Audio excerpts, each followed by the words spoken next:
Consistency is the key.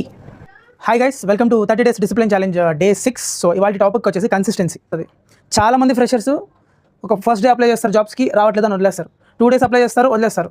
But ప్రతి ఒక్క రోజు అప్లై చేసిన వాడికి ఏదో ఒక రోజు తగులుతుంది, ఖచ్చితంగా జాబ్ తగులుతుంది. మీరు కన్సిస్టెన్సీగా ఉండడమే కీ, అంతకుమించి ఏం లేదు. బీ కన్సిస్టెంట్, సక్సెస్ ఆటోమేటిక్గా వస్తుంది. కొంచెం టైం పడుతుంది, కొంచెం లేట్ అవుతుంది అంతే. ఎగ్జాంపుల్ క్రికెట్ తీసుకుంటే, క్రికెట్లో మనకు విరాట్ కోహ్లీ ఉన్నాడు. విరాట్ కోహ్లీ ఎందుకు లెజెండరీ స్టేట్కి వెళ్ళాడు after Sachin Tendulkar? Because of his consistency.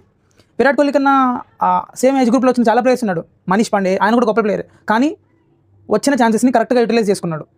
Virat Kohli అందరికంటే గ్రేట్ అవ్వాలని మైండ్లో ఉంది. డయట్ దగ్గర నుంచి అన్నీ చేంజ్ చేసేసాడు. డయట్, డైలీ ప్రాక్టీస్కి వెళ్ళడం, అందరికంటే ముందు ప్రాక్టీస్ గ్రౌండ్లో ఉండటం. ఒకప్పుడు సచిన్ గారితో పోటీ పడ్డాడు, దాని తర్వాత వాళ్ళ జూనియర్స్తో పోటీ పడ్డాడు.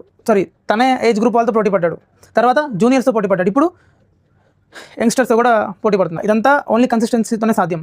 క్రికెట్ ఒకటే కాదు, మీరు చూస్తే పాలిటిక్స్లో కానీ మన పీఎం గారు మోడీ గారు ఒక టీ సెల్లర్ నుంచి ఇప్పుడు పీఎం స్టేజ్కి వెళ్ళారు. మన ప్రెసిడెంట్ కానీ ముర్ము గారు కానీ, లేకపోతే మన తెలుగమ్మాయి పివి సింధు, ఒలింపిక్స్ మెడల్స్ ఊరికే రావు, ఎన్నో ఏళ్ళ కష్టం వల్లే వస్తుంది.